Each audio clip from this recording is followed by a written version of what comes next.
Olá, bom dia, eu sou Roberto Mota e hoje, olha quem está aqui comigo, o Cocada. E o Cocada está, olha a roupa que o Cocada está vestindo, é uma camiseta PET do Tolerância Zero para a Impunidade. O Cocada é do nosso time e eu tenho uma novidade para contar para vocês. Vocês sabem que a gente está aqui toda terça e quinta, às 10 da manhã. Se você não se inscreveu no canal, se inscreva. Se você puder ser membro do canal, seja membro. Muito obrigado a todo mundo que é membro. Mande a sua carta para meiahoracomota@gmail.com. meiahoracomota@gmail.com é o mesmo e-mail que você usa para me convidar para participar de um evento, ou para contratar uma palestra, ou até para fazer uma contribuição via Pix, esse mesmo e-mail, meiahoracomota@gmail.com. Todos os livros que eu mencionar aqui no programa, eles estarão na descrição do vídeo no YouTube. O link para você clicar e já ir direto no vídeo. Dia 23 de maio e talvez dia 24, eu estarei em Campinas, participando de um painel sobre política e segurança. Darei mais novidades. Agora, a grande novidade do dia, que tem a ver aqui com a roupa do Cocada. O Cocada já vai se despedir, porque já deu o horário dele. Dá tchau pro pessoal, Cocada. Tchau, pessoal. A grande novidade, meus amigos, é que nós finalmente conseguimos atender ao pedido de muita gente e montar uma lojinha para disponibilizar essas camisas, para quem quiser camisa e umas canecas, inclusive roupa pet, como vocês viram aí. Eu peço a vocês um pouco de paciência, porque a gente está numa fase inicial, então o acesso ainda é limitado a poucas pessoas. Mas a loja já está no ar. Produção, coloca aí o link da loja e eu vou mostrar para vocês. É loja do robertomota.com.br. E deixa eu ver se eu consigo mostrar para vocês a cara da lojinha. Está aqui, ó.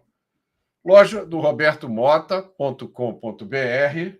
Aqui vocês encontram camisetas com frases, né? Algumas frases minhas, outras frases de outras pessoas que eu acho relevantes. Camiseta, caneca, roupa pet e, se eu não me engano, tem camiseta dry fit para quem quiser ir para academia ou correr com um pensamento bom estampado na sua camiseta. Então, essa loja está no ar já, funcionando, em fase experimental. Então, se você quiser dar uma olhada, vá lá. Não demore, porque a gente ainda está nessa fase experimental. Deixa eu sair daqui. Muito bem. Eu queria saudar a todo mundo que está aqui. A Raquel Watcher, o Gato da Destreza, Suzana Uerrara, Leila Leão Araújo, a Ulisses Trindade, de Nilópolis, a Sandra, de Brasília, Distrito Federal, a Dina, de Coatis, no Rio de Janeiro, Soraya Boer, aí, super lojinha do Mota, todo sucesso do mundo para você. Há muito tempo que a gente quer fazer isso, né? Porque eu tenho essas camisas aqui já há muito tempo. Elas originalmente vieram de um projeto do qual eu participei aqui no Rio. Eu perguntei à pessoa responsável, a Lilian, que foi a pessoa que liderou esse projeto, se eu poderia reproduzir essas camisetas, porque tinha muita gente pedindo. A Lilian autorizou. Então, vão os meus agradecimentos aqui para a Lilian. E então a gente está fazendo esse teste aí para ver como é que funciona. Eu peço a vocês que depois me digam se está funcionando. A Maria Barbosa está mandando mensagem: sou sua fã. Salbara, Bahia. Eu amo a Bahia. O Marco Bertolini. Mota, manda um abraço para São Francisco do Sul, Santa Catarina. São Francisco do Sul, Santa Catarina, sinta-se abraçado. Benito, de Esmeraldas, Minas Gerais. Rosário, de Belo Horizonte. Eu estive em Minas no final de semana passado, já falei aqui, para receber a medalha da Inconfidência. A Juliana mandando um abraço de Curitiba. O Rick Demasi está em Miami.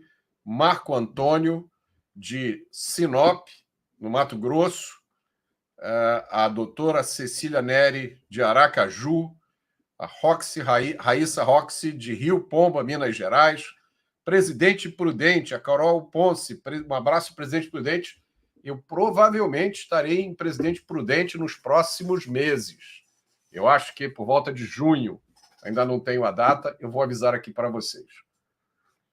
Eu quero começar aqui com uma mensagem, uma reflexão que eu fiz, porque eu vejo as pessoas nas redes sociais, às vezes, abordando determinados assuntos de uma forma que eu acho um pouco equivocada.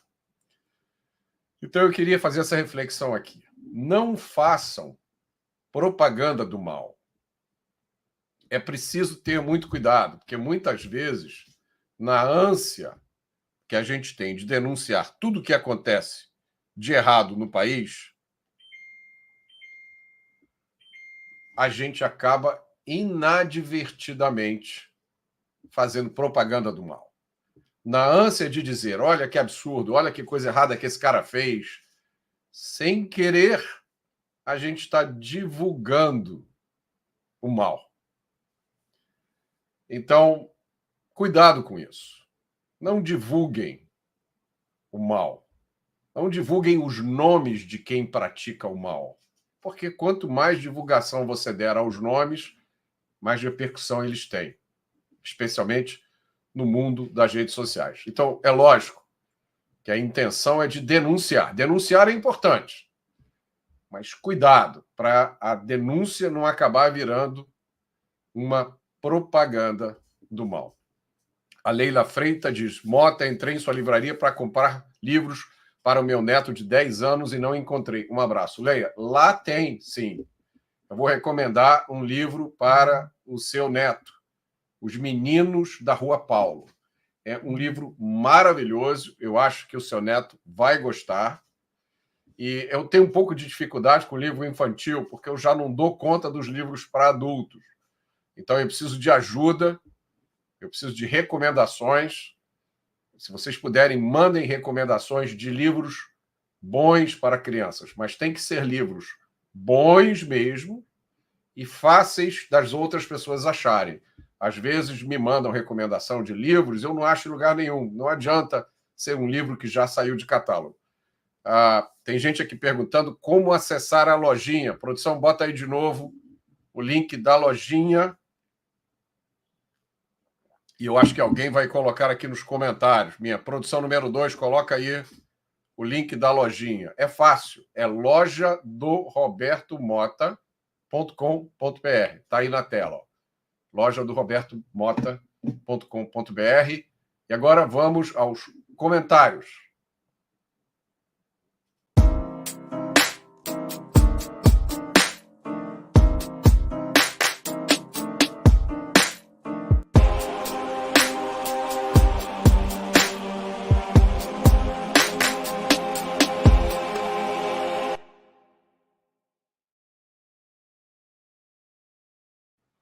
Olha, o Eduardo Costa e Silva disse, concordo em não falar dos que pregam o mal. Por isso, faço uma campanha. Não vamos mais falar do... E aí ele coloca o nome de alguém. Eu não vou falar, lógico, né? Colocou o nome aqui de um youtuber especializado em falar bobagens e ganha muito dinheiro, é milionário ou até, sei lá, multimilionário. Não vamos mais falar no nome desse cara, nem mesmo para discordar das imbecilidades que ele fala. É isso, meus amigos. O Eduardo Costa e Silva foi no alvo. Muitos desses caras falam imbecilidades de propósito, porque eles sabem que imediatamente um monte de gente vai repercutir o que eles dizem. Olha só que besteira, olha que absurdo que fulano de tal falou. Aí muita gente coloca até o link para o cara. Vocês estão aumentando a influência do cara. Entendeu? Essa é a jogada. É como o Eduardo diz. Denunciem. Não precisa nem dizer o nome do cara. Fala, olha que besteira que um youtuber falou. Não bota o nome do cara, não bota print, não bota link, porque senão a gente trabalha para eles. Vamos lá. Deixa eu dividir com vocês aqui também um outro pensamento. As tiranias sempre perdem a guerra moral. Essa é uma guerra que nenhuma tirania ganha. É claro que isso não é consolo para as pessoas que são perseguidas, censuradas, presas, exiladas. Para quem sofre isso, saber que as tiranias perdem a guerra moral não é consolo, mas veja, isso é um fator fundamental para que a gente consiga, um dia, uma vitória efetiva contra a tirania. Mais cedo ou mais tarde, todos os tiranos caem. Se nós soubermos explorar a questão moral, a tirania tende a cair mais cedo do que mais tarde. É preciso refletir sobre isso. Nunca esqueçam de uma coisa: o tirano, seja ele quem for, sabe que o que ele está fazendo é ilegal, é injusto e é imoral. Ele sabe que mais cedo ou mais tarde ele vai ter que prestar contas das coisas que ele faz. Nós não podemos deixar que ele esqueça disso nem por um minuto.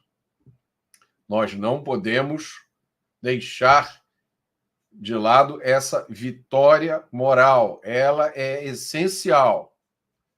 É essencial que a gente lembre as pessoas que apoiam as tiranias que elas um dia vão ser responsabilizadas por esse apoio.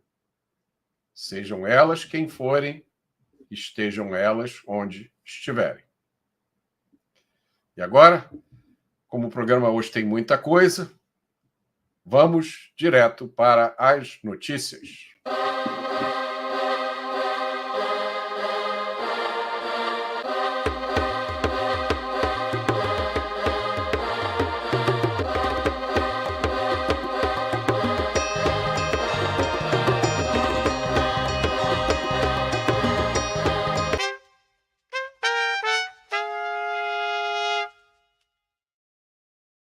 É natural que os tempos que a gente está vivendo deixem as pessoas amargas e incrédulas. E aqui tem um comentário, eu não vou dizer o nome da pessoa, mas alguém comentou aqui: não confiamos no judiciário desse país. Veja só, há pouco tempo atrás veio uma onda de descrença nas Forças Armadas. Agora a gente não confia no judiciário. A gente vai confiar em quem? Onde é que nós vamos colocar a nossa confiança? É preciso ter muito cuidado com esse tipo de posicionamento. Eu digo para vocês, a maioria dos magistrados que eu conheço é do bem e pensa como a gente. A esmagadora maioria são pessoas vocacionadas que querem aplicar a justiça, seguir a lei, fazer o que é certo, da melhor forma possível. As exceções são as exceções. Então, cuidado quando vocês dizem uma frase como essa. Imagina como é que dói no magistrado brasileiro, que é sério, que está vendo tudo que está acontecendo, que está trabalhando numa tensão danada, numa frustração, e aí ele lê uma frase como essa: não confio mais no judiciário. O judiciário tem milhares de juízes, magistrados, né, juízes, desembargadores, pelo Brasil inteiro. A esmagadora maioria deles quer fazer o seu trabalho, aplicar a justiça, preservar os direitos das pessoas. Então, vamos ter cuidado quando a gente faz uma afirmação como essa, meus amigos, porque senão a gente corre o risco de chegar daqui a pouco. Olha aqui o outro: o judiciário é um cancro. Ou o Brasil se livra do judiciário, não haverá Brasil. E você vai colocar o quê no lugar do judiciário, companheiro? Vamos fazer uma revolução também, igual a esquerda faz?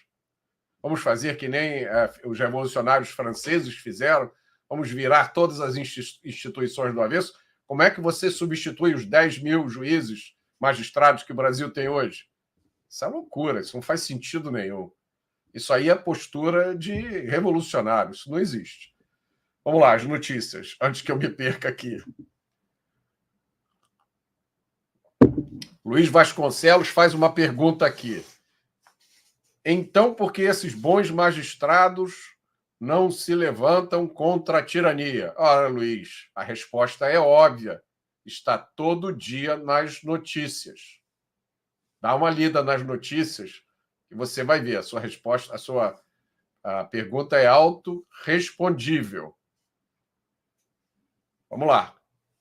Primeira notícia é uma coisa hilária, inacreditável, né? A gente falou sobre isso ontem no Pingos nos Is.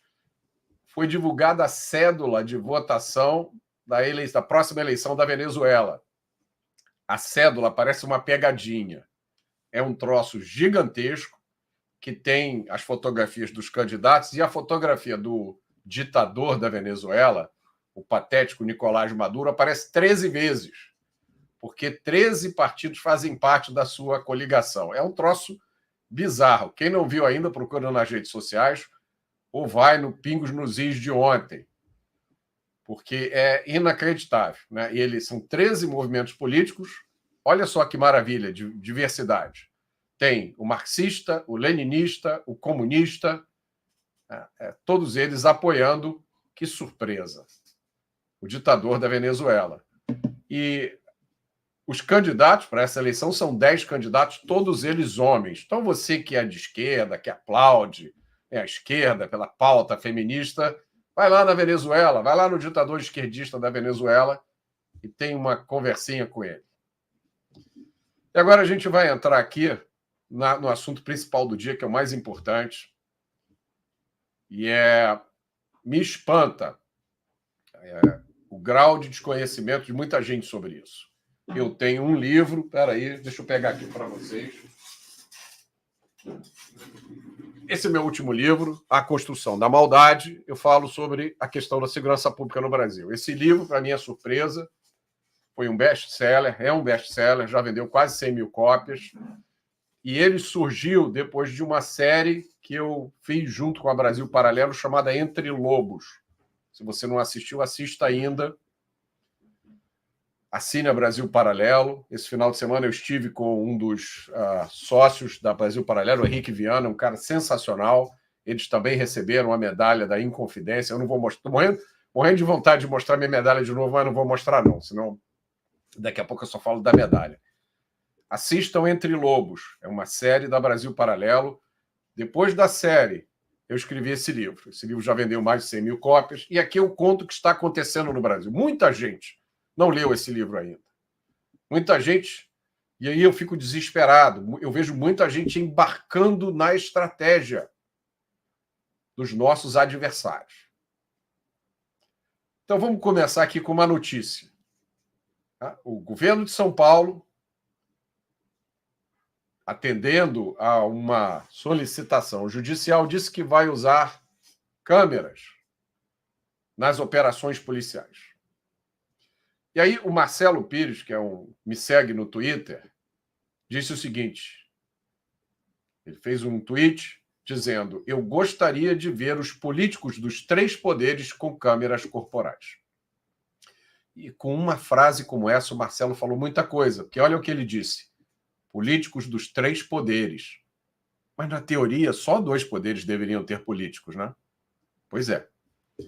O que acontece? A Defensoria Pública do Estado de São Paulo quer obrigar o governo a colocar câmeras. Queria, inicialmente, obrigar o governo a colocar câmeras em todos os policiais de São Paulo. São Paulo tem mais de 100 mil policiais militares. E, pelas informações que eu tenho, o custo anual de uma câmera dessa é mais ou menos R$10 mil. O governo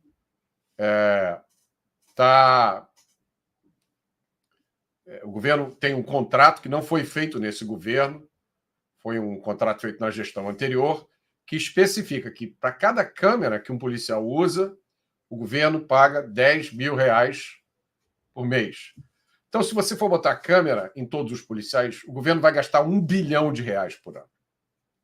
Eu já falei aqui, existe uma historinha de que as câmeras são boas, porque melhora a segurança dos policiais, aumenta a qualidade das provas, reduz os abusos, reduz o risco da polícia Nada disso é comprovado. Pelo contrário, tem um estudo do governo americano, é um estudo sobre 70 estudos que foram feitos sobre câmeras. E não houve nenhuma comprovação de que qualquer um desses objetivos tivesse sido atingido.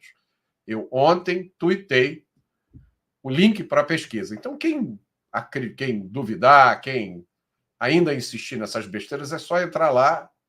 É um trabalho científico. Não há comprovação de que a câmera ajuda em nada. Nada.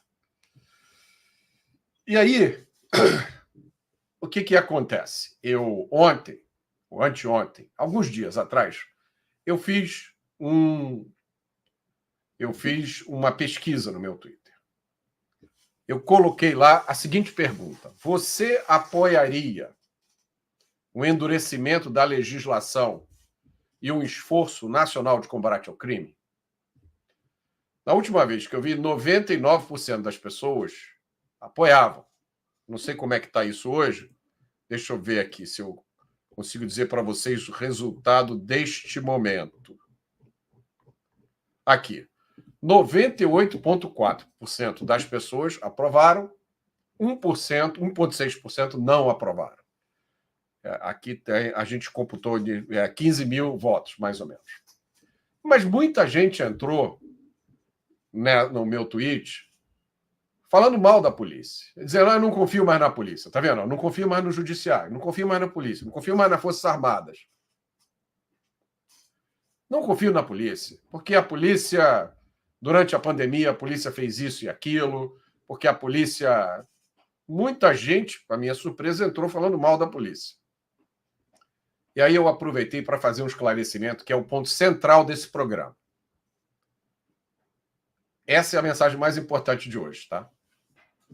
Eu vou dizer uma coisa que muita gente não sabe, não percebe, e que eu levei algum tempo para perceber. O maior obstáculo ao projeto de poder totalitário da esquerda hoje no Brasil é a polícia. Especialmente a polícia militar. Vocês precisam se lembrar disso toda vez que vocês ouvirem falar de alguma iniciativa da esquerda para refundar, para reorganizar, para recriar a polícia. Toda vez que vocês ouvirem falar de alguma iniciativa da esquerda para centralizar as polícias, o controle das polícias, o poder policial no governo federal, lembrem-se disso. Como, por exemplo, essa coisa absurda, inqualificável, chamada SUS da Segurança Pública.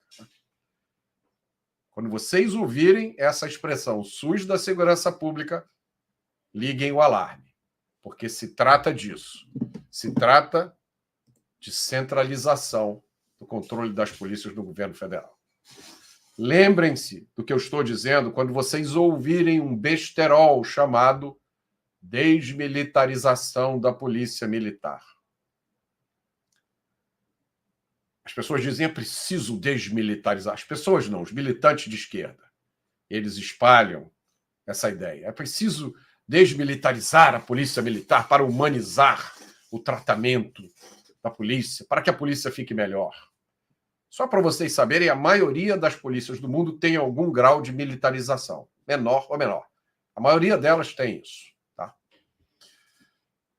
Deixa eu dar outra informação que vocês talvez não tenham. As polícias militares do Brasil, se você pegar as polícias militares de todos os estados e somar o efetivo delas, esse efetivo é mais do que 500 mil homens. É um efetivo maior do que Marinha, Exército e Aeronáutica juntos.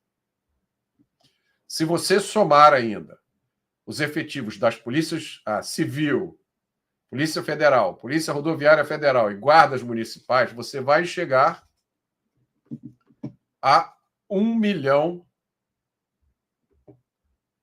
de profissionais.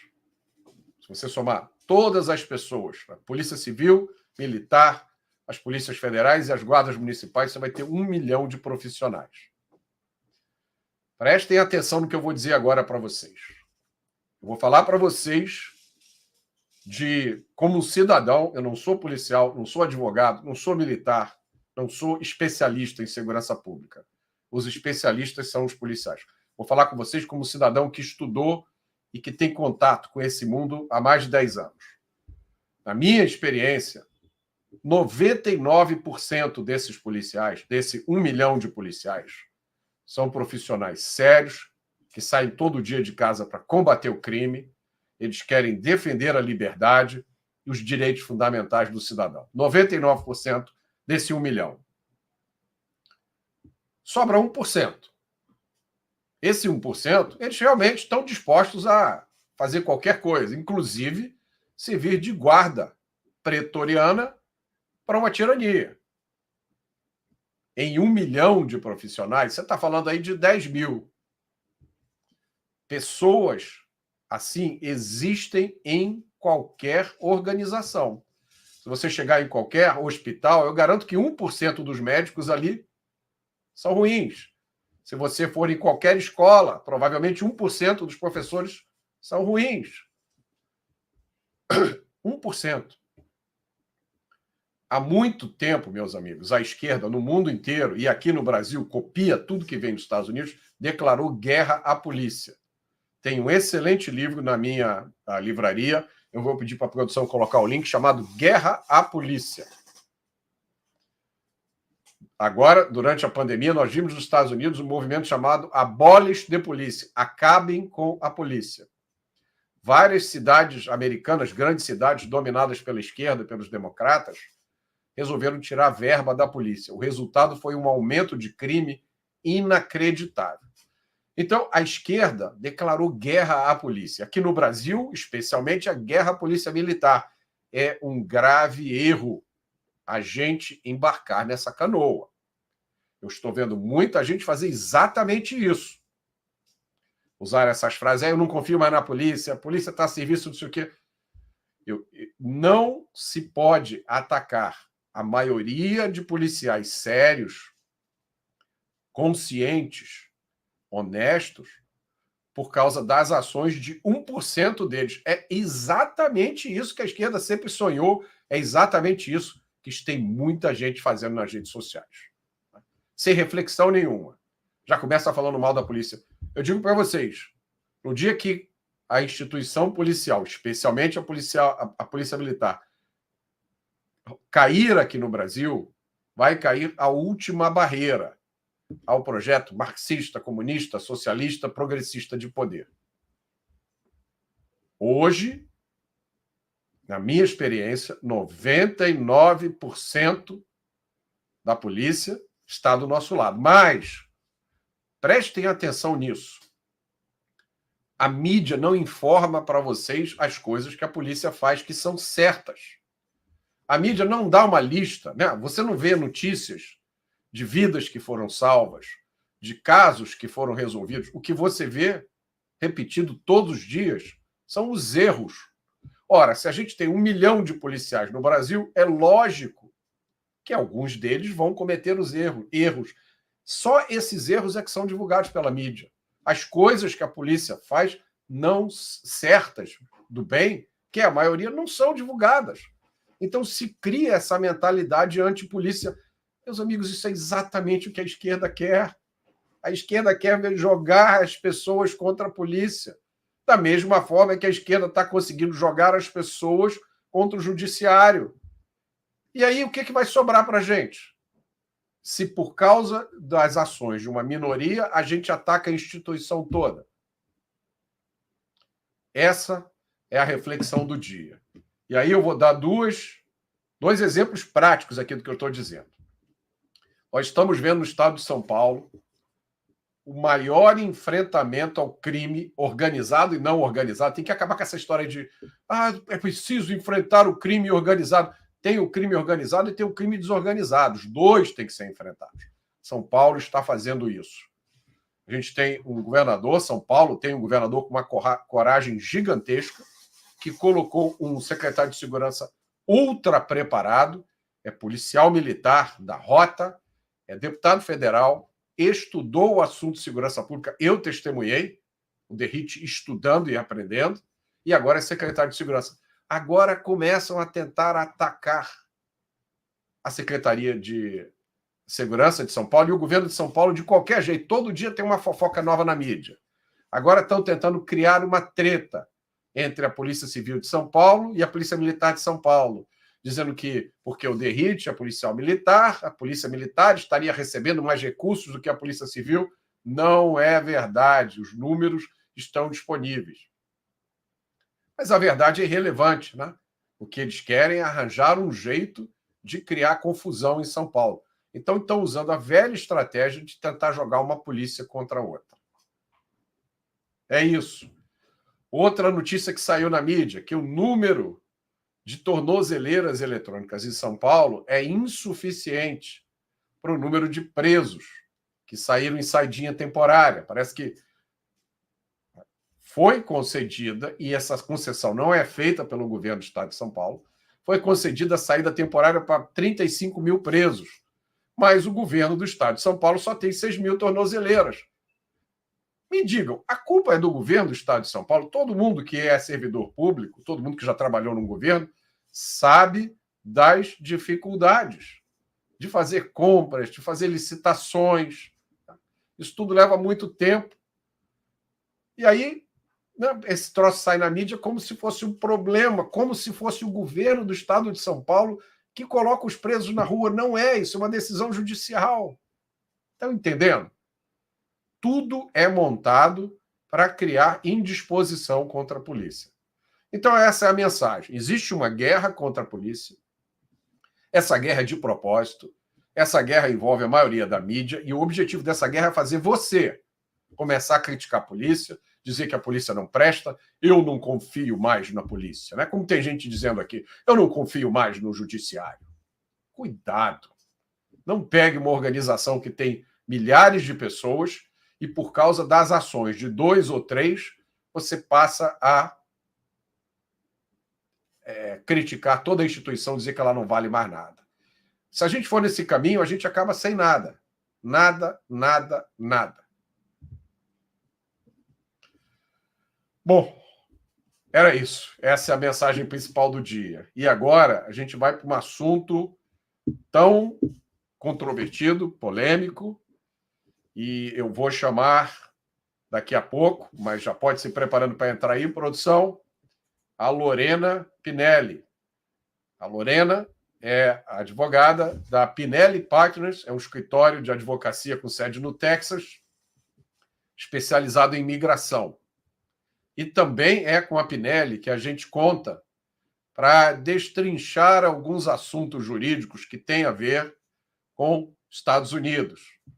E eu vou trazer a Lorena aqui para falar, para fazer comentários, o que ela puder, sobre o caso do Elon Musk, sobre os aspectos jurídicos do Elon Musk.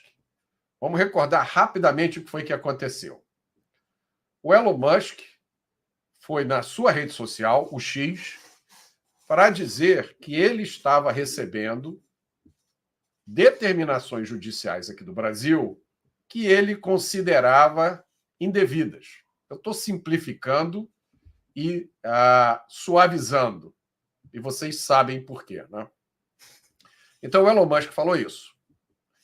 Logo na sequência, o Congresso americano pediu a Elon Musk, intimou a Elon Musk a apresentar a documentação dessas decisões judiciais. O Elon Musk apresentou. Essas determinações judiciais foram, então, divulgadas em um relatório oficial do Comitê Judiciário do Congresso americano. Entenderam isso? Um comitê, é o equivalente a uma comissão parlamentar aqui no Brasil, do Congresso dos Estados Unidos, produziu um relatório criticando a censura no Brasil e colocando no anexo todas essas decisões judiciais. Aí, 3 jornalistas, né, um jornalista americano chamado Michael Shellenberger, mais 2 jornalistas brasileiros, fizeram uma reportagem que publicaram, inclusive, no X, falando sobre o que tinha nessas decisões judiciais. Como consequência disso e como consequência de outras declarações do Elon Musk, o Elon Musk foi incluído no inquérito, uma investigação aqui no Brasil. E aí começou uma grande confusão, ninguém entendeu muito bem, porque o Elon Musk, um cidadão americano, né, a única coisa que ele fez foi falar no Twitter. Por que ele foi incluído na investigação? E quais são as implicações disso? E aí, tendo colocado esse problema complicadíssimo, eu vou jogar esta batata quente na mão da nossa querida Lorena Pinelli. Lorena, seja muito bem-vinda. Por favor, bom dia, Lorena, tudo bem? Bom dia, Mota, tudo bom? Me ouve bem? Ótimo. E aí, eu agora passo essa questão para você. O que a gente pode falar sobre o aspecto jurídico aí, do ponto de vista americano, dessa situação do Elon Musk? Vamos lá, né? Tem uma coisa muito importante que a gente precisa falar. Primeiro o que se pode fazer e o que, de fato, pode acontecer. Então, assim, o Brasil, o judiciário brasileiro pode... desculpa, não o judiciário. Pode haver, né, a inclusão do Musk no inquérito. Pode haver uma decisão judicial a favor, contra o Musk, ou que seja o Twitter, aí a gente está falando da pessoa jurídica e da pessoa física, né, do Elon Musk. Independente disso, pode haver decisão tanto para a pessoa física quanto para a pessoa jurídica. Agora, o enforcement disso, como isso vai ser, como é que fala? De fato, colocado em prática, é outra situação. Então, digamos assim, pegando a inclusão do Musk, né, nesse inquérito. Digamos que entendam que houve obstrução de justiça, sabe-se lá por quê, mas enfim, digamos que entendam que houve obstrução de justiça, emitem uma ordem de prisão dele. O Musk vai ser preso? Muito difícil, precisa aí de uma cooperação, né, internacional para que ele seja preso. Então, a eficácia disso é inexistente, né? Apesar de poder ter uma decisão nesse sentido. Então, assim, uma eventual prisão do Elon Musk não vai, assim, eu acho que não vai acontecer. Agora, por outro lado, falando da pessoa jurídica, do Twitter, já tem consequências, né? Então, eles pagam multa por não cumprirem uma decisão, por não suspenderem um perfil, ou por voltarem, né, colocarem um perfil de volta ao ar. Então, as consequências jurídicas para a pessoa jurídica, o X, o Twitter, existem e já estão acontecendo, né? Já precisa pagar multas. Então, assim, a gente tem esses dois lados. A pessoa física dificilmente vai ser presa, a pessoa jurídica, sim, já está sendo penalizada, pagando multas, né? E dependendo, tomara que não, né? Pode sair do país. E um outro ponto, Mota, que eu acho legal falar aqui é que não é a primeira vez que a gente vê o Musk se colocando, né, numa como é que fala? Contra um posicionamento de um país, ou do judiciário, ou de uma ordem executiva, né, ou, enfim, legislativo que for em outros países. A gente teve, por exemplo, na Índia, né, que houve solicitação de suspensão de alguns perfis, o Musk se manifestou contra isso, o X se manifestou dizendo que não iria retirar, né, esses perfis do ar, foi judicializado e, no fim, né, o X acabou perdendo e os perfis foram suspensos, mas o Twitter continua lá. Eu trago isso porque eu acho interessante que não é a primeira vez que ele está se colocando, né, a favor da liberdade de expressão. Não é algo que acontece somente no Brasil, né? Acontece também em outros países, e ele mantém, eu acho, uma posição muito constante, né, independente do país. Ele realmente, que falam aqui nos Estados Unidos, né, put your mouth where your money is. Ele realmente coloca o dinheiro naquilo que ele acredita. Ele realmente luta por aquilo que ele acredita, nesse caso, a liberdade de expressão. Muito bom. Deixa eu te fazer uma pergunta que eu ia fazer em relação só ao Brasil, mas como agora tem o caso da Índia, então, pelo que eu entendi, o Musk foi forçado por decisões judiciais da Índia a suspender alguns perfis na Índia. É isso? Correto. Não foram decisões judiciais, o X judicializou, porque o X se opôs à suspensão dessas contas e judicializou dizendo, eu não quero suspender. E aí perderam na justiça e, no fim, acabaram suspendendo esses perfis. Entendi. A natureza da suspensão dessas contas, a forma, então, é diferente do que tem acontecido aqui no Brasil. Sim, é diferente. Sim, a gente não tem um juiz com voz ativa como a gente tem no Brasil, né? Sim, entendi. É diferente. E a outra pergunta que eu queria te fazer é o seguinte: no caso do Elon Musk, por exemplo, chegar a ser acusado de algum crime aqui no Brasil, qual seria o processo? O Brasil iria através dos canais diplomáticos? Como é que esse pedido, né, por mais improcedente que no futuro venha a ser considerado, né, como é que esse pedido, imagino, deve ser pedido de extradição, né, uma coisa que não vai acontecer com o Elon Musk, que é cidadão americano, mas como é que isso iria para os Estados Unidos? Seria uma cooperação entre os órgãos americanos e brasileiros, né? Então, haveria a emissão de uma ordem de prisão pela autoridade brasileira, que seria enviada aqui para as autoridades americanas, que então poderiam, tornar, né, esse pedido eficaz ou não. E assim, eu acho impossível isso acontecer, porque primeiro, você está falando de um cidadão que não é brasileiro, né? O país aqui, os Estados Unidos, precisa concordar em enviar um cidadão de outra nacionalidade, que não do país em que ele foi julgado, para cumprir uma pena nesse país, sendo que, né, esse cidadão é um cidadão americano que não foi julgado em seu país, né? Não teve...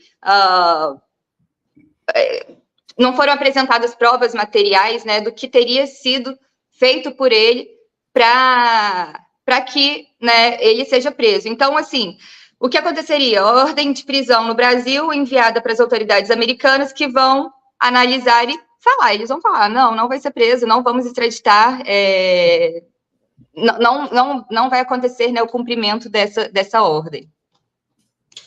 Muito obrigado, Lorena. Agora, vamos falar um pouquinho sobre o principal serviço da Pinelli, que é a imigração para os Estados Unidos. Eu tenho certeza que tem muita gente precisando de auxílio, de orientação.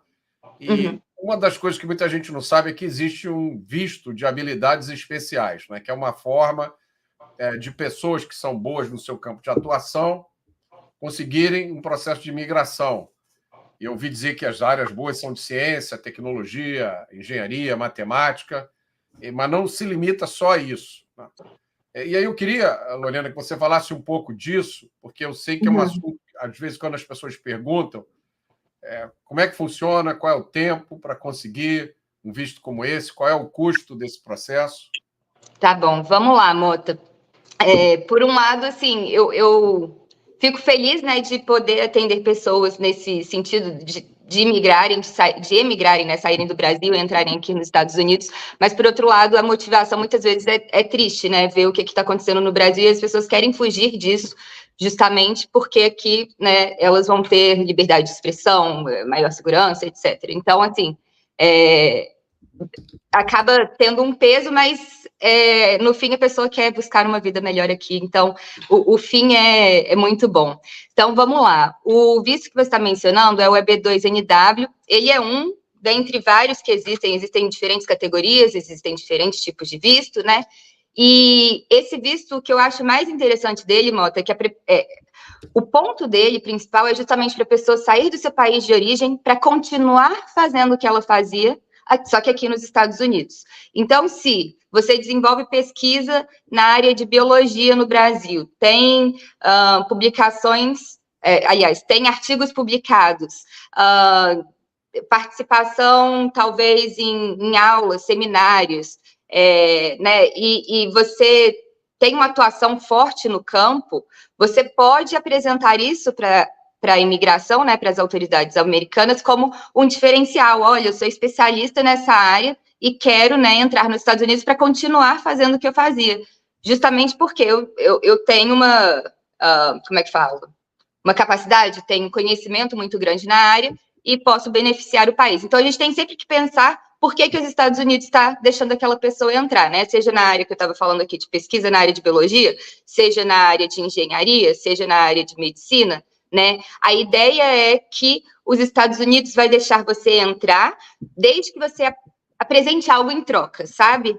Você vai estar dando o seu conhecimento, trazendo o seu trabalho, e em troca você vai tendo, né, o direito de morar aqui e trabalhar de forma permanente, você, sua família, né?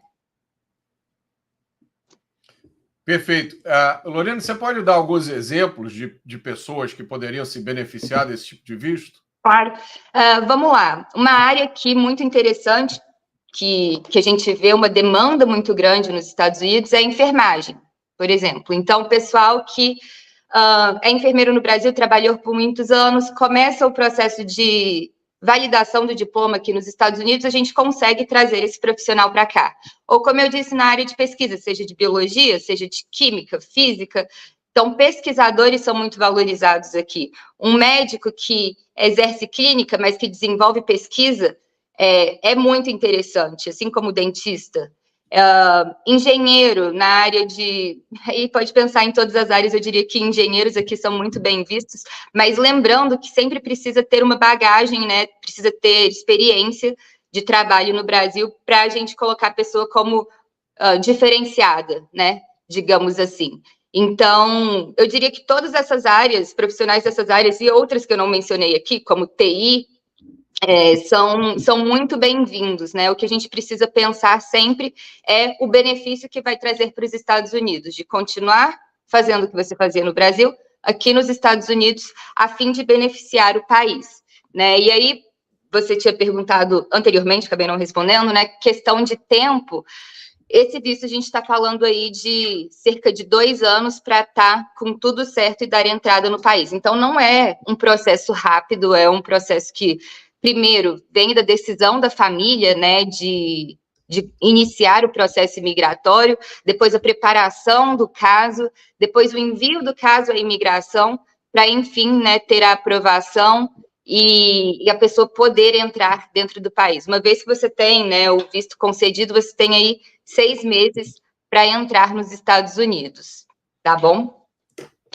Muito obrigado, Lorena. Eu quero lembrar a todo mundo que o André Pinelli está aqui no chat. André Pinelli, também advogado da Pinelli Partners, está aqui no chat. Quem quiser entrar em contato com ele, tirar uma dúvida, já pode ir direto. E eu sempre digo para as pessoas, né? Eu amo o Brasil. Eu não saio do Brasil de jeito nenhum, mas eu já morei alguns anos nos Estados Unidos. E para quem tem a oportunidade, é uma experiência extremamente enriquecedora. Você, quando tem a oportunidade de viver um tempo nos Estados Unidos, você volta com a cabeça mudada, né? Porque foi uma nação criada pelos cidadãos. Né? Tem na Constituição Americana, a primeira frase é nós, o povo. É o país que ainda tem a primeira Constituição, de 1789. O Brasil já teve 7. Então, você viver nos Estados Unidos, experimentar a realidade americana, faz uma diferença. E nós estamos aqui chegando ao final da participação da Pinelli. Eu agradeço a Lorena, uma profissional excelente. Imigração é uma coisa séria, impacta a família inteira.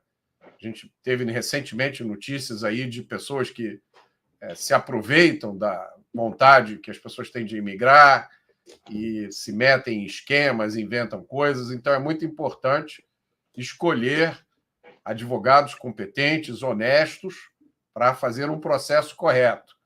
E a Lorena só está aqui porque eu confio na Pinelli. Sei da competência do trabalho que eles fazem. Então, podem ter certeza que vocês estão em boas mãos. O WhatsApp deles está aqui no vídeo, né? Vai ficar na descrição do vídeo. E o André Pinelli também está aí no chat. Então, para quem está pensando, para quem quer saber quais são as opções, a Pinelli é o melhor caminho. Muito obrigado, Lorena. E até a próxima. Obrigada, Mota. Até a próxima. Tchau, tchau. Tchau, tchau. Bom, eu quero lembrar mais uma vez que nós acabamos de lançar a nossa lojinha, a loja do robertomota.com.br, está aí na tela. Muita gente pediu durante muito tempo essas camisetas, né? Essa camiseta de um projeto antigo do qual eu participei, contra a criminalidade, contra a impunidade, tolerância zero. Então, para quem quiser usar essa mensagem aqui, vestir essa mensagem e outras mensagens, a gente tem camiseta, caneca, por exemplo, essa aqui, ó, tolerância zero para a criminalidade. Tem até roupa pet. A camiseta você pode vestir ou até dar de presente para aquele seu cunhado, aquele cunhado socialista que você encontra todo domingo, ou então um sogro. Tem gente que tem sogro comunista. Eu não vou dizer quem é, não, mas já tem gente rindo aqui no estúdio, mas eu não vou dizer quem é, não. Dá a camiseta para o seu sogro comunista, né? Tem umas, deixa eu ver aqui, tem umas aqui, deixa eu botar aqui na tela. Tem umas aqui que tem uns dizeres ótimos. Espera aí que essa aqui eu vou mostrar. Cadê? Vamos ver se eu acho. Aqui, vamos lá, procurar aqui. Cadê? Aqui, ó, aqui, ó. Essa aqui é a camiseta para o sogro comunista, o socialista. O socialista não quer o que você tem. Ele quer que você não tenha. Então, você imagina a cara do seu cunhado quando você der essa camiseta de presente, ou do seu sogro. Aqui, ó. Você tem que comprar essa camiseta para o seu sogro comuna, hein? Vamos ver se ele vai ter coragem de usar. Muito bem. Agora, vamos à carta do dia.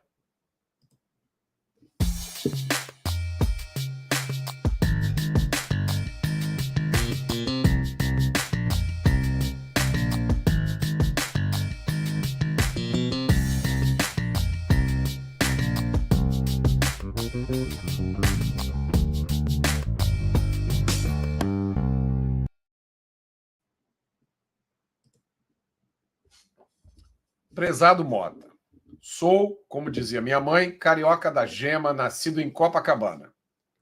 Meu pai era gaúcho e quando eu tinha apenas 12 anos, meus pais se mudaram para o Rio Grande do Sul, onde passei a maior parte da minha vida. Tirando os 2 anos em que morei em Nova York, fazendo pós-graduação, o resto da minha vida foi no Rio Grande do Sul. Do alto dos meus mais de 80 anos, eu hoje vejo estarrecido o rumo que está tomando o nosso país. Já testemunhei revoluções, tentativas de golpe de Estado e momentos muito conturbados, porém nada igual ao que estamos assistindo. Acompanho suas aparições na TV desde o tempo da Jovem Pan. Inicialmente, achava que você era demasiado comedido nas suas opiniões. Eu queria manifestações mais contundentes sobre os absurdos que aconteciam diante dos nossos olhos. Com o passar do tempo, percebi que não se pode dar soco em ponta de faca, pois os resultados não são bons. Aqueles jornalistas e comentaristas que eu achava que eram contundentes, muitos foram perseguidos e silenciados, e outros ainda forçados ao exílio. Hoje, sou um grande admirador seu. Suas palavras são sensatas, ponderadas, comedidas e tranquilizadoras, mas não deixam de dar o recado certo. Não perco nunca o Meia Hora com Mota. Passei a ler muito mais livros, seguindo suas recomendações, e isso me faz muito bem. Só me resta parabenizá-lo e pedir que continue com bom trabalho. Tenho convicção de que tempos melhores virão. Não tenho mais grandes ambições. Levo uma vida tranquila, sem grandes dificuldades. Mas penso muito no mundo em que viverão meus netos e peço a Deus que venham tempos melhores. Um abraço do seu admirador, Homero. Vamos aos livros?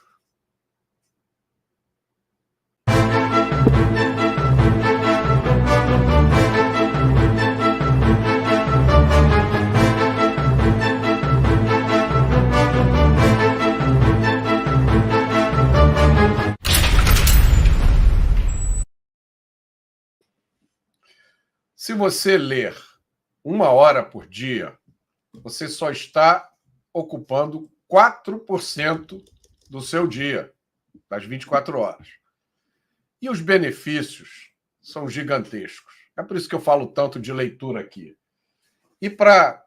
Eu estou lendo o livro, não vou recomendar ainda, porque eu estou lendo, ainda não acabei. É esse livro aqui, A Guerra Cultural de Agustin Laje. Mas eu vi uma frase que eu queria ler para vocês aqui, que fala sobre isso. O tempo é essencial para pensar, como ensinou Platão ao comparar o tempo do filósofo com a correria da praça. O pensamento crítico é lento. Ele precisa parar, ir devagar, retroceder e avançar novamente, andando em círculos de novo e de novo. É isso que o livro faz. É por isso que o livro é diferente do canal de streaming, é por isso que o livro é diferente das redes sociais. O livro reduz a sua velocidade. O livro força você a pensar. Não há substituto para isso. Tá? Então vamos lá. Eu já falei aqui hoje do meu livro, A Construção da Maldade. Eu realmente peço a vocês, você não leu o meu livro, leia o meu livro, A Construção da Maldade, em que eu falo sobre segurança pública do ponto de vista do cidadão. Não embarque nas canoas furadas da maioria da mídia, não embarque na canoa furada da esquerda. É uma canoa que a esquerda preparou para a gente entrar e tem um furo enorme. Ninguém vai chegar do outro lado. A Construção da Maldade, disponível na minha livraria e em qualquer livraria. Na semana que vem eu vou falar sobre uns livros que eu ganhei de presente da editora... Cadê o nome da editora? Caramba! É da editora Aves e Fotos. É uma editora especializada em fotos de aves. Esse aqui é um calendário. Eu vou mostrar os livros da próxima vez. Eles são especializados em fotos de aves brasileiras. É cada uma mais bonita que a outra. Esse aqui é o calendário. E eu sou apaixonado por aves. Olha só. É a editora Aves Brasileiras, e a maioria das fotos é do fotógrafo Edson Endrigo. Belíssimos, belíssimos. A semana que vem eu vou mostrar em detalhes os livros. Agora, vamos aqui aos livros. Quero primeiro falar de um que eu recebi, e é um livro maravilhoso. Ele é organizado pelo Rafael Nogueira, e fala da Constituição Brasileira de 1824. A Constituição do Império do Brasil. Esse livro analisa a Constituição, fala por que essa Constituição é importante. Eu vou ler um trecho aqui para vocês. Ó. Ainda se dá pouco destaque para o fato de que, em 1824, o Brasil já era velho e sábio, herdeiro dos aprendizados do antigo Império Português, que foi sediado no Brasil entre 1808 e 1820. Esse aspecto é fundamental para entender como o Brasil, em 1824, conseguiu antecipar-se às turbulências que viriam, incorporando aprendizados avançados em conjunto com as tradições milenares do passado. Presta atenção nesse parágrafo. Olhando o século XIX, pelo aspecto de organização do Estado, o Império Brasileiro prosperou no quesito estabilidade política mais do que qualquer outra proposta nas Américas, inclusive nos Estados Unidos, que, na época, lutavam por manter a soberania sobre o seu, então, pouco território e estabelecer credibilidade junto aos membros do Congresso de Viena. Então, esse livro aqui fala sobre um período da história do Brasil, entre a independência e a República, em que o Brasil teve grande estabilidade política, enquanto a maioria dos países da América do Sul já estava afundada em ditaduras.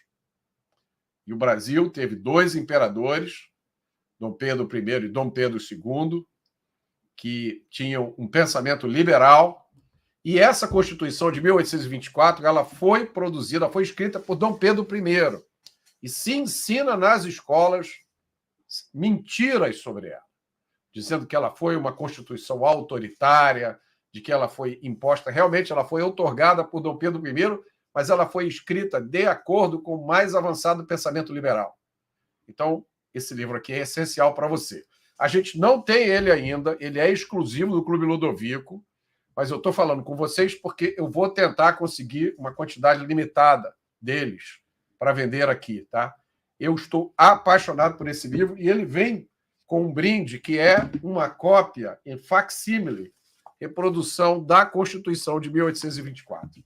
É com isso aqui, com livros como esse, meus amigos, que a gente bota esse país para frente. O outro do Clube Ludovico, que a gente já está vendendo e está entre os mais vendidos essa semana, é esse aqui, Como Salvar o Ocidente. É um livraço que fala sobre a crise do Ocidente, mas diferente de outros livros, ele tem uma pegada positiva, porque ele mostra como a gente pode sair dessa furada em que a gente está. Então, olha aqui o que ele explica. Olha só essa explicação, como é legal. E muita gente fala, né, a civilização ocidental, o que é isso? E ele explica, olha só. Em termos gerais, este livro usa o termo ocidental para abranger a vasta e complexa herança que veio de Atenas, da cidade grega de Atenas, onde nasceu o modelo da democracia, e de Jerusalém. Então, essa é uma boa maneira de resumir a civilização ocidental, né? É a civilização que foi criada a partir de duas cidades, Atenas e Jerusalém. E olha só esse trecho. Nessa compreensão, a civilização ocidental não é uma espécie de marcador étnico ou tribal concebido para manter afastados os indesejáveis. Justamente o contrário. É um conjunto de ideias e de obras-primas compartilhadas entre pessoas das mais diversas raças e épocas. É isso. A civilização ocidental é uma herança de ideias, de conceitos, de comportamentos compartilhados entre pessoas de diversas raças, de diversas origens, de diversos continentes. Tá? Então, é uma explicação excelente. Como Salvar o Ocidente está entre os mais vendidos da minha livraria. O outro que eu recomendei aqui, vou recomendar de novo, ainda vou recomendar durante muito tempo, é esse aqui. Breve Manual do Cristão Conservador. É um livro com reflexões sobre grandes questões do dia a dia, examinadas sob o ponto de vista de um cristão conservador. Só que é um livro que ele vai servir para muita gente, mesmo quem não é cristão, mesmo quem não é conservador, porque vai provocar reflexões. Eu vou ler aqui um trecho, olha aqui. Olha o que ele fala no capítulo chamado Os Verdadeiros Fascistas. Hoje, fascismo não é mais um conceito descritivo, nem um regime político com características específicas. Tornou-se um xingamento, uma palavrinha que todo esquerdista usa para se referir a seus opositores, ou quando lhes faltam argumentos mais contundentes em um embate de ideias. Vejo tanto militantes imbecilizados chamando inimigos de fascistas, sem nem ao menos saberem o significado da palavra, quanto intelectualoides, criando novas teorias para definir o fascismo e assim obter uma espécie de salvo-conduto que lhe permita usá-lo em suas narrativas. O Luiz Camargo, que eu não conheço, só conheço do livro, ele fala sobre questões como posse de armas, uso de armas, pena de morte e várias outras questões do dia a dia, sempre abordando do ponto de vista de um cristão que se considera conservador. Inclusive, ele fala sobre conservadorismo.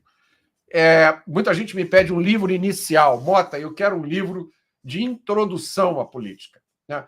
Às vezes você indica uns livros que eu acho que são meio complicados. Me dá uma coisa fácil, está aqui.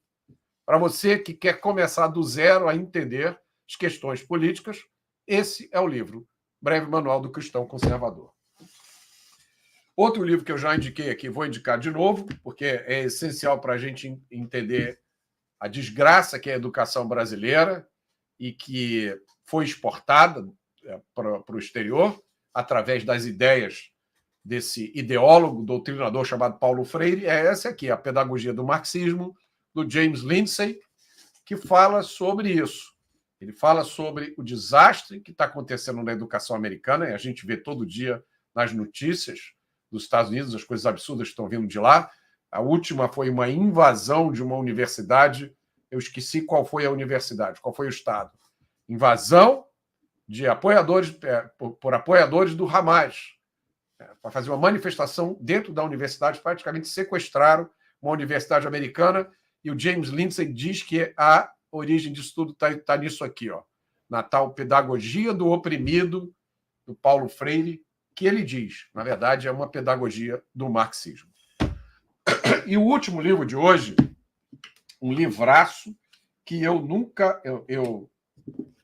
tinha lido, que eu não conhecia. Eu faço meia-culpa, eu não tinha nem ouvido falar desse autor. Eu ouvi falar a partir do livro do Mário Vargas Llosa, que, se tiver por aqui, eu vou mostrar para vocês. Aqui, ó. Aí, cara. Produção, coloca aqui também, ó, O Chamado da Tribo. Esse é um livro onde o Mário Vargas Llosa fala sobre pensadores que foram importantes na sua vida intelectual. Mário Vargas Llosa começou na vida como comunista e terminou como liberal, como deve ser. Quer dizer, você não precisa nem passar da fase de comunista, né? Não precisa passar pela fase de comunista. Já pode entrar logo direto no liberalismo. Mas o Mário Vargas Llosa, aqui nesse livro, fala deste autor, Raymond Aron. É um intelectual francês que denunciou, numa época em que era moda no mundo inteiro ser marxista, ele denunciava a fraude do marxismo. E aqui nesse livro, é daqueles livros que você lê 2 páginas, para pensar, lê mais 2 páginas, para pensar. Ele trata dessas ideias. Ele compara, por exemplo, a carnificina que foi a Revolução Francesa, a loucura que foi a Revolução Francesa. Um dia a gente vai fazer um programa só sobre isso, mas uma matança, um golpe em cima do outro, e a França terminou no Império, no Imperador Napoleão. Depois foi restaurada a monarquia, as coisas que ninguém conta na escola, né? Revolução Francesa, aí veio Napoleão, o imperador, o ditador militar. Aí saiu Napoleão, voltou o rei. Aí deu uma confusão, em 1830 eles trocaram de rei. Depois, em 1948, teve outra revolução. Aí elegeram um presidente que era sobrinho do Napoleão.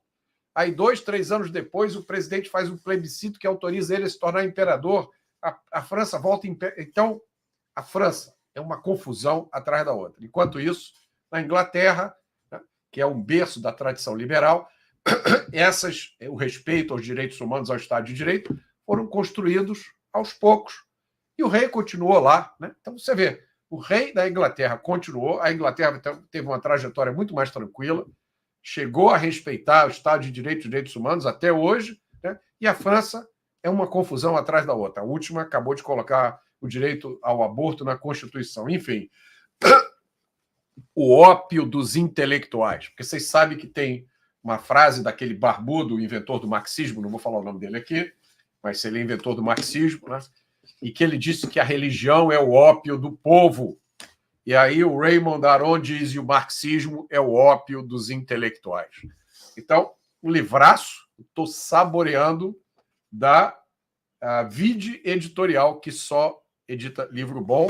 E deixa eu dizer para vocês uma outra editora que só edita livro bom. Está aqui na minha caneca, ó. Editora EDA. É uma editora nova, baseada em Londrina. Eu estive no fórum, está aqui do outro lado da caneca, ó, Fórum EDA. Eu estive semana passada lá fazendo uma apresentação sobre segurança pública. Qualquer livro da editora EDA é bom. Antes de ir para o encerramento, Loja do Roberto Mota já está no ar. Eu tenho que falar, senão a produção depois me bate aqui. Loja do robertomota.com.br. Vista as suas melhores ideias. Vamos levar a nossa luta para o almoço de domingo. Não esqueça de dar uma camiseta de presente ao seu cunhado socialista, ou, no caso aqui de uma pessoa que está olhando para mim, para o seu sogro comunista. E eu vou deixar vocês com uma frase que eu vi em alguma rede social